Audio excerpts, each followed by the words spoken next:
Genre, un jour, j'entrerai plus en profondeur par la grâce de Dieu sur ce mouvement-là entre Marie et Jésus. Vous allez comprendre des choses qui vont ça va péter le cerveau.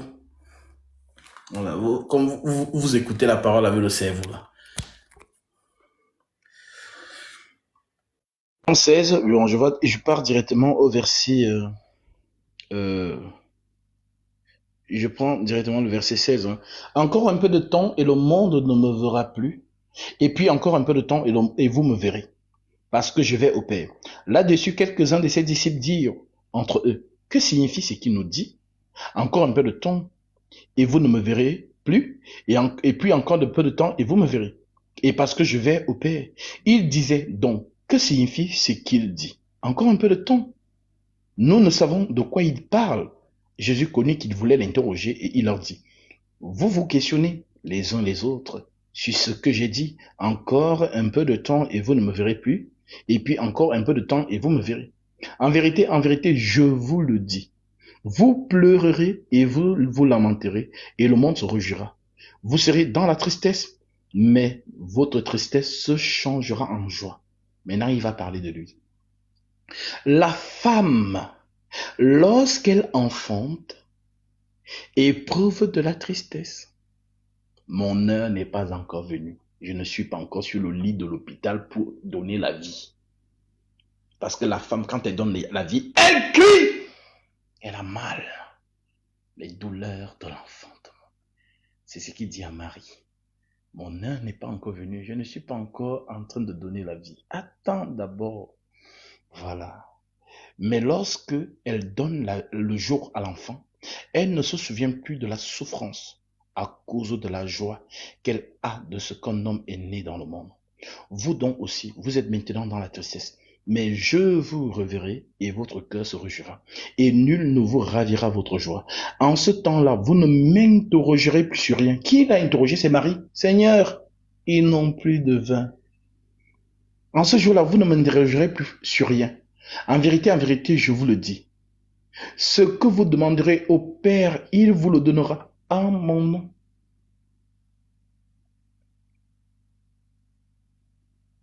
Marie n'a pas demandé au nom de Jésus. Il a dit non plus de vin. Donc, ce n'est pas le moment. Jusqu'à présent, vous n'avez rien demandé à mon nom. Donc, tant que je ne suis pas mort, vous n'avez rien demandé. Jusqu'à présent, vous n'avez rien demandé à mon nom. Demandez et vous recevrez afin que votre joie soit parfaite.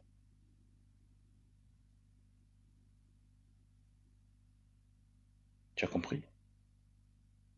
Donc, à la croix, la Ève spirituelle doit sortir de la côte d'Adam. C'est l'homme qui donne la vie, ce n'est pas la femme. Depuis le jardin d'Éden, c'est ce que nous avons vu. L'origine de l'homme, c'est Dieu. Et l'origine de la femme vient de l'homme. Le Seigneur a fait dormir Adam. Il a pris son côté. Et il a façonné une femme. Voilà pourquoi, comme la femme a été prise de l'homme, l'homme ne peut pas l'abandonner. Jamais. Même si elle a fait quoi, il ne peut jamais abandonner une partie de lui. Jamais. Si la femme avait été façonnée avec une autre terre, elle a péché, elle va mourir. Dieu va me donner une autre femme. Mais comme elle n'a pas été formée de la terre, donc la femme n'est pas une création à part entière. La femme vient de l'homme. Donc si elle avait été façonnée par le limon de la terre comme Adam, comme elle a péché, Dieu allait la détruire et redonner à Adam une autre femme. Mais comme la femme n'a pas été façonnée par le limon de la terre Adama, elle a été prise de l'homme, alors l'homme ne peut pas abandonner une partie de lui, sinon il est infime, il n'est pas complet. Voilà pourquoi l'homme donc suit la partie qui a été souillée. Il la suit que, ah, ma femme, pourquoi tu t'es souillée? Mon père va se fâcher. comme je sais que lui, quand il se fâche là, c'est la mort, je vais te protéger. Comme ça, s'il te frappe, il me frappe aussi. Voilà. Voilà pourquoi je te suis dans le péché. Voilà comment Adam suit donc sa femme dans le péché. C'est ça l'écriture qui déclare dans Éphésiens chapitre 5. Homme, aime ta femme comme Christ a aimé l'Église et s'est livré lui-même pour elle. C'est quel homme? Jardin d'Éden. Par amour, Adam a suivi sa femme dans la souillure. En d'autres termes, il s'est fait enseigner par sa femme. La femme a pris autorité sur le corps. Donc quand les apôtres vous écrivent que la femme ne prenne pas autorité sur l'homme, les gens ne comprennent pas, ça vient de très loin. Voilà pourquoi Dieu ne permet pas dans l'église de Jésus que la femme enseigne. Parce que c'est prendre autorité sur l'homme. Quand vous ne comprenez pas les Écritures, posez des questions, on va vous enseigner. Donc si tu vois une femme enseigner quelque part, ne cherchez pas le midi à 14h, c'est Satan qui est là. Mais comme vous êtes endormi spirituellement, vous ne voyez pas, c'est autre problème. La lumière, c'est l'écriture. Quand tu as les écritures, tu vois Satan partout. Mais quand tu n'as pas les écritures, tu ne le vois pas, il est dissimulé dans le décor. Donc je peux arriver quelque part. Je vois comment vous avez disposé les choses et je vous dis si Dieu est là ici, il n'est pas là. Ceux qui ont la connaissance, voilà comment il fonctionne. Je n'ai pas besoin d'écouter une minute. Rien qu'en regardant, je sais si l'Esprit Saint est parmi vous ou pas. Alors, Adam suit sa femme. Lisons. Genèse. Je prends d'abord Genèse 2.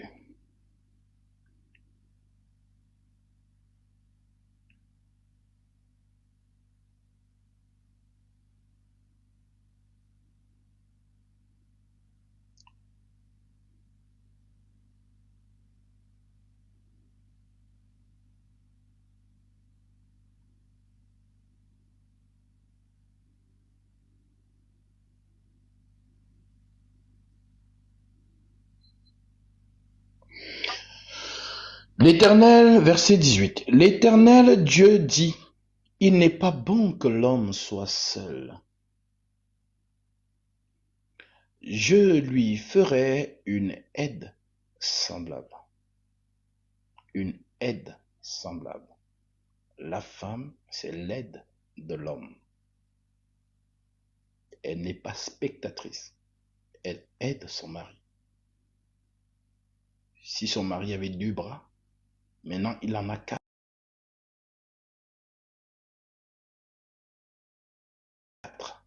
Pour que le travail soit facilité. Donc, arrête de dire à ton mari, c'est toi l'homme, non. Tu es là à ses côtés pour l'aider. Ton salaire, c'est son salaire. Tu n'es pas une création à part entière. Tu proviens de l'homme. C'est le message de la Sainte Doctrine. Donc quand vous êtes mariés là, Dieu ne voit pas 2 personnes dans ce foyer. Dieu voit qu'Adam. Il n'y a qu'Adam dans ce foyer. Donc il n'y a pas de négociation. Oh, ça c'est ton salaire. Moi c'est mon salaire. Non. Le salaire que tu as, c'est celui de ton mari. Donc dès que tu touches ton salaire, tu viens. Mon Seigneur, j'ai reçu le virement aujourd'hui. Voilà ça. Tu déposes sur la table.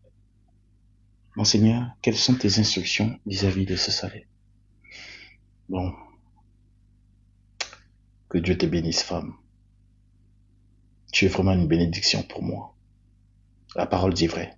L'homme qui trouve une femme trouve le bonheur. C'est une grâce qu'il obtient de l'Éternel. Je vais me reposer et on verra ce qu'on va faire avec ce salaire. Amen, mon Seigneur.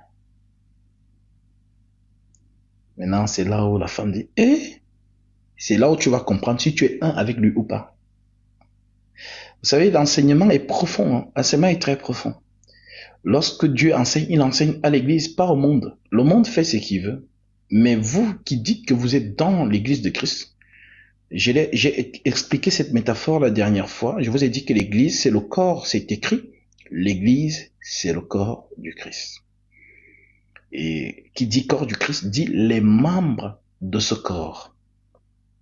Le pied, la main, le ventre, les cuisses, ce sont les membres du corps.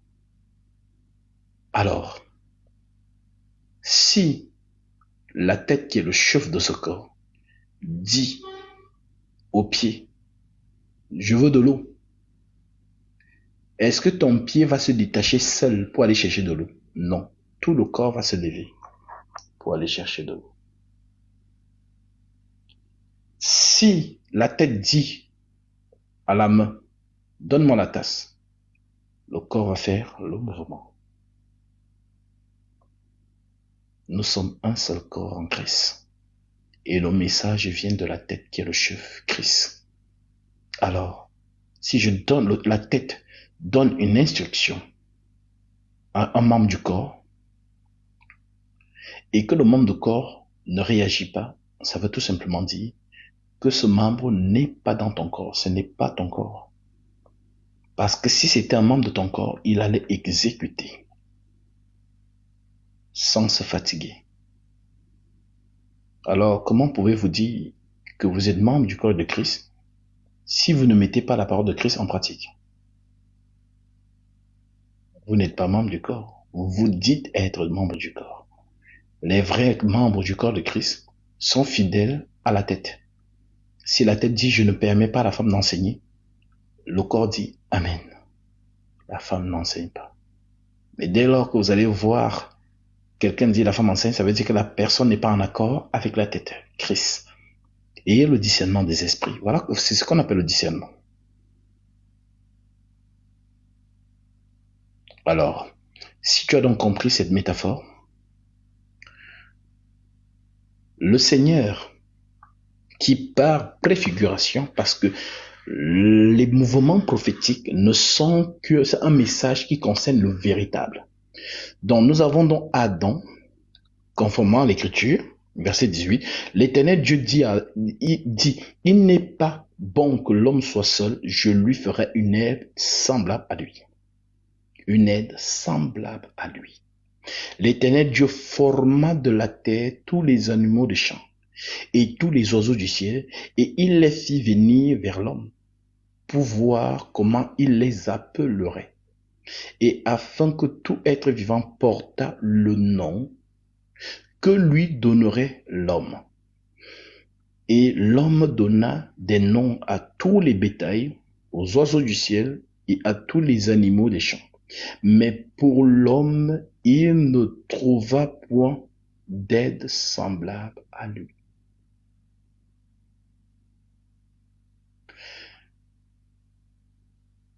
Qui a donné le nom aux éléments de la création? L'homme, n'est-ce pas? Maintenant, qui a donné le nom de Dieu?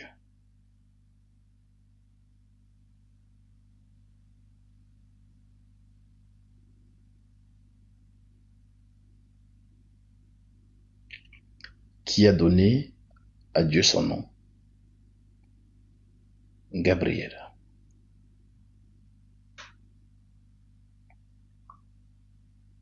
Tu lui donneras le nom de Jésus.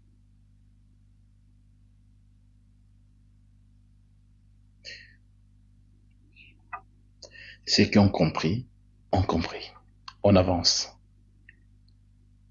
Et l'homme donna des noms.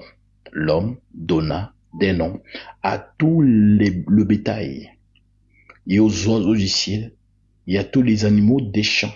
Mais pour l'homme, il ne trouva point d'aide semblable à lui. Alors l'Éternel Dieu fit tomber un profond sommeil sur l'homme, qui s'endormit. Il prit une de ses côtes et renferma la chair à sa place. Qu'est-ce que vous devez comprendre? C'est qu'il y a une partie de l'homme qui manque. Dieu a renfermé la chair, mais il y a une partie qui manque. La partie manquante, c'est ça qu'on appelle donc femme. Donc elle est sortie de quelque part, elle doit retourner d'où elle est sortie.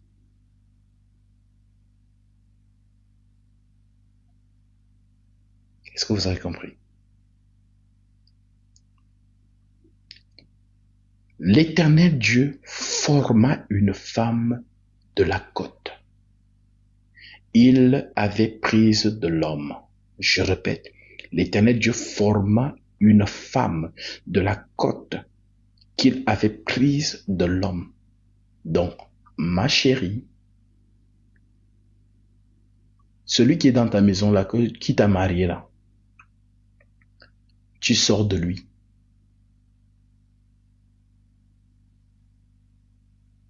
Donc, le mystère du mariage, c'est un. Et il n'y a qu'un chef dans ce foyer, c'est l'homme. C'est toi qui parles à la main. Main, donne-moi. La main exécute. La main ne te dit pas, oh toi, arrête de m'envoyer. Si toi-même tu vas aller prendre, lève-toi. Voilà, moi je suis fatigué de toi. Ta main ne peut pas te parler. Que la femme ne prenne pas autorité sur l'homme. En d'autres termes, on parle des membres. Les membres ne prennent pas l'autorité sur l'homme, la tête. Mais c'est la tête qui a autorité sur les membres. Et non le contraire. Lorsqu'on vous explique des choses comme ça, maintenant vous avez une vision parfaite de ce qu'on appelle l'église en fait. Parce que si on t'enseigne mal, tu n'es que le fruit de ton enseignement en fait. Mais quand tu es bien enseigné, Christ prend forme en toi. Et tu fais les choses conformément à la compréhension et non à l'entendement. La bonne terre est celle qui entend la parole et qui la comprend.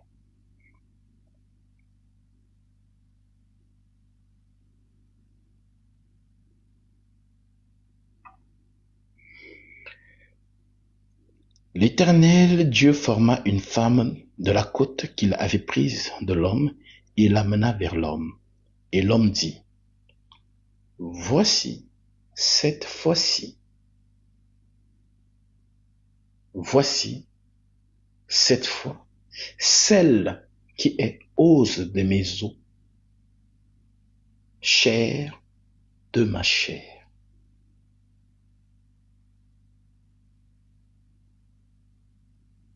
On l'appellera femme, parce qu'elle a été prise de l'homme. Donc, l'homme, c'est la puissance. Femme, c'est la faiblesse de l'homme. C'est ce qu'on appelle femme. Dans le côté faible de l'homme, c'est ça qu'on appelle femme. Et le côté viril de l'homme, c'est ça qu'on appelle homme en fait. Voilà pourquoi, vu que le côté faible de l'homme s'est séparé de lui, le serpent donc est venu. Mais tant que la femme est toujours dans l'homme, le serpent ne vient pas. Voilà pourquoi quand Adam était seul dans le jardin d'Éden, vous avez vu le serpent quelque part? Non. C'est quand Dieu sépare l'homme de son côté que le serpent vient. Côté faible. Il y a des profondeurs dedans, mais on en parlera dans un autre enseignement. Parce que ce sont des choses vraiment très très profondes. Alors, vous avez entendu, femme, c'est le côté faible de l'homme. Donc, cette femme donc a été séduite par le serpent. Elle a été souillée par le serpent. Parce qu'elle a cru à l'enseignement du serpent et a rapporté cet enseignement à son mari. La femme donc est dans le péché. Le mari aurait pu dire non, moi je mange pas. C'est toi-même, tu as parlé avec lui, le serpent là-bas. Il n'y a aucune écriture qui vous dit qu'Adam a parlé avec le serpent. C'est la femme qui a causé avec le serpent. Quand on parle du serpent, on parle ici de l'esprit de Satan. C'est lui qu'on appelle le serpent ancien. Alors, la femme donc, qui est maintenant souillée, le mari va donc porter l'iniquité de sa femme. Et c'est ce que Jésus est venu réaliser. Toi et moi, nous avons péché. Mais lui, il est venu sans péché pour porter ton iniquité. Lisons la prophétie. Nous sommes ici dans Ésaïe 53. L'Écriture déclare: qui a cru à ce qui était annoncé? Qui a reconnu le bras de l'Éternel? Il s'est élevé devant lui comme une faible plante. Le bras de l'Éternel. Comme un rejeton qui sort d'une terre desséchée. Le bras de l'Éternel. Il n'avait ni beauté ni éclat pour attirer nos regards. Le bras de l'Éternel. Et son aspect n'avait rien pour nous plaire. Le bras de l'Éternel. Méprisé des hommes. Méprisé et abandonné des hommes. Homme de douleur et habitué à la souffrance, le bras de l'Éternel, semblable à celui dont on détourne le visage, nous l'avons dédaigné, nous n'avons fait de lui aucun cas, le bras de l'Éternel. Cependant, ce sont nos souffrances qu'il a portées. C'est de nos douleurs qu'il s'est chargé. Et nous l'avons considéré comme puni, frappé de Dieu et humilié. Mais il était blessé pour nos péchés, brisé pour nos iniquités.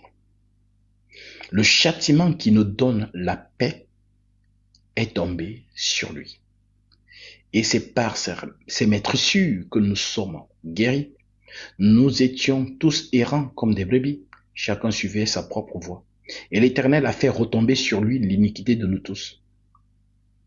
La femme, les membres du corps. Il a été maltraité et opprimé. Il n'a point ouvert la bouche. Semblable à un agneau qu'on mène à la boucherie, à une brebis muette devant ceux qui l'attendent, il n'a point ouvert la bouche. Il a été enlevé par l'angoisse et le châtiment, et parmi ceux de sa génération qui a cru qu'il était retranché de la terre des vivants, et frappé pour les péchés de mon peuple. On a mis son sépulcre parmi les méchants, son tombeau avec le riche, quoiqu'il n'eût point commis de fraude, de violence, et qu'il n'eût point de fraude dans la bouche. Il a plu à l'Éternel de le briser par la souffrance, après l'avoir livré sa vie en sacrifice pour le péché. Et il verra une postérité, et il prolongera ses jours, et l'œuvre de l'Éternel prospérera entre ses mains. À cause du travail de son âme, il rassasiera ses regards par sa connaissance. Mon serviteur juste justifiera beaucoup d'hommes, et il se chargera de leurs iniquités. C'est pourquoi je lui donnerai sa part avec les grands. Il partagera le butin avec les puissants, parce qu'il s'est livré lui-même à la mort, Adam, et qu'il a été mis au nombre des malfaiteurs, parce qu'il a porté les péchés de beaucoup d'hommes, et qu'il a intercédé pour les coupables.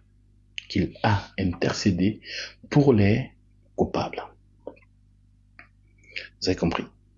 Donc, ce mouvement prophétique concerne donc la femme qui doit retourner d'où elle a été prise. Parce qu'elle a été souillée. Jésus ne peut pas te laisser. Écoute-moi bien. Si tu es membre de son corps, peu importe ce que tu as fait, jamais il ne va te laisser. Pourquoi? Parce que tu es une partie de lui. S'il ne te trouve pas, il est incomplet. Lorsqu'on vous dit, s'il y a 99 brebis et qu'une s'égare, il laisse les 99 sur la montagne et il va chercher celle qui est égarée. Et lorsqu'il trouve cette brebis égarée, la joie qu'il ressent pour cette brebis est plus grande que les 99 autres. C'est toi. Voilà pourquoi par la prédication, il est en train de rassembler ses membres. Je connais mes membres et elles me connaissent. Elles entendent ma voix et elles me suivent. Donc c'est le rassemblement du corps de Christ, des membres, pour que le corps soit complet. Et une fois que le corps est complet, la tête descend, prend le corps et s'en va. Donc, la femme qui rentre d'où elle a été prise. Voilà pourquoi tu es Jésus sur la terre. C'est profond, hein? Ouais.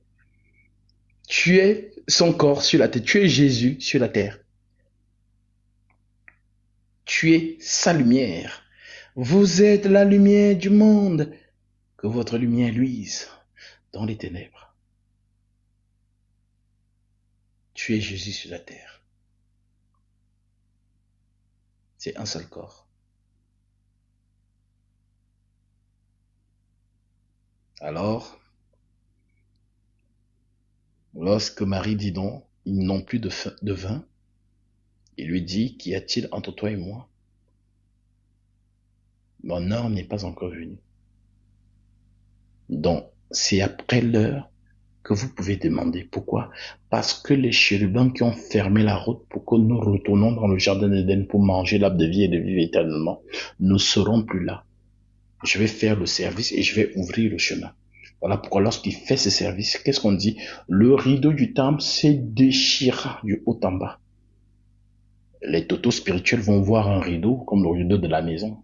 Mais toi qui es un aigle, qui a l'esprit de la prophétie, tu vois les chérubins qui ouvrent le chemin qu'ils ont fermé. Lisons ça. Toujours dans Genèse chapitre 3. Nous sommes au verset 23. Et l'Éternel, Dieu chassa du jardin d'Éden pour qu'il cultivât la terre d'où il avait été pris. C'est ainsi qu'il chassa Adam et il mit à l'orient du jardin d'Éden les chérubins qui agitent une épée flamboyante pour garder le chemin de l'arbre de vie. Donc, les chérubins ferment. Donc, c'est Dieu qui ferme l'accès au lieu très saint, l'arbre de vie. Maintenant, comme le chemin est fermé, et que toi, tu as envie d'aller, de passer pour aller manger l'arbre de vie et de vivre éternellement, alors, qu'est-ce qui se passe? L'arbre de vie va venir à toi. Vu que tu ne peux pas venir à lui parce que les chérubins sont là, lui maintenant va venir à toi. C'est donc lui qui te dit, je suis le pain descendu du ciel. Je suis le chemin. Quel chemin? Le chemin que les chérubins ont fermé. Je suis la vérité. Et je suis la vie. C'est l'arbre de vie. Alors l'arbre de vie est venu jusqu'à vous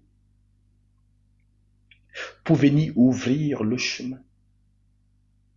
Et il ouvre où? À la croix. Voilà donc pourquoi, lorsque il meurt, l'esprit sort et ouvre le rideau dont les chérubins cèdent le chemin. Le chemin est ouvert, le lieu très saint est accessible, il n'y a plus de service. Le service a été fait par le Seigneur. Alors, allez-y, entrez et mangez de l'arbre de vie et vivez éternellement. Donc, mangez l'arbre de vie c'est croire en Jésus-Christ comme étant le Dieu Tout-Puissant, manifesté en chair, conformément à 1 Timothée 3,16, le mystère de la piété est grand. Dieu a été manifesté en chair, justifié par l'Esprit, vu des anges, prêché aux gentils, cru dans le monde et élevé dans la gloire. L'arbre de vie. Donc, mange de l'arbre de vie. Celui qui ne mange pas mon corps, ne boit pas mon sang, n'a pas la vie. Manger le corps et boire le sang, c'est écouter la parole. Le corps, c'est le pain. Le sang, c'est le vin. Donc, le corps, la parole, et le sang, la révélation. Et quand tu comprends ces choses, alors tu as l'exacte compréhension des mouvements prophétiques. Que Dieu te bénisse, mon frère Armand, pour ton offrande. Le Seigneur met cela dans ton cœur. Tu as certainement été touché par l'explication et tu as fait cette offrande pour ta bénédiction. Conformément à la parole, que celui à qui l'on enseigne la parole fasse part de tous ses biens, celui qui l'enseigne. Ne vous y trompez pas, on ne se moque pas de Dieu. Ce qu'on aura semé, il le moissonnera aussi. Que par cette offrande, le Seigneur t'accorde ce que ton cœur désire et qu'il déverse en toi ses dons spirituels. Lui qui connaît tes prières et tes doléances. Au nom de Jésus-Christ, sois béni, mon frère. Donc, voilà pourquoi donc, nous, étant membres du corps de Christ, vous devez respecter ce que la tête dit. Celui qui m'aime garde mes commandements. Sinon, vous feriez partie de la catégorie de ceux dont il dit dans Luc 6, 46. Pourquoi m'appelez-vous Seigneur, Seigneur, et ne faites-vous pas ce que je dis? Tout simplement. Donc, mes frères, voilà le discours des noces de Cana. Ils n'ont plus de vin. Le vin nouveau, c'est la révélation. Et ce vin n'est que donné par l'enseignant, le Seigneur Jésus-Christ, Gabriel. Que Dieu vous bénisse et qu'il bénisse encore nos frères et sœurs qui ont manifesté l'Écriture en versant leurs offrandes. Et soyez abondamment fortifiés. Vous êtes heureux, vous qui écoutez ces choses et qui les comprenez. C'est la joie chez vous. Et que le Seigneur vraiment nous donne cette force et cet engouement de redoubler dans la prière pour nos frères et sœurs qui sont encore retenus captifs dans les fausses doctrines. Souvenez-vous d'eux dans vos prières. Souvenez-vous de moi dans vos prières. Que le Seigneur continue à nous donner la force et à nous alimenter de sa grâce pour que nous puissions vous nourrir comme il se doit, avec grâce en Jésus-Christ. Voilà mes frères. Je vous retrouve peut-être ce soir ou alors demain tout simplement. Sur ce, je vous dis shalom et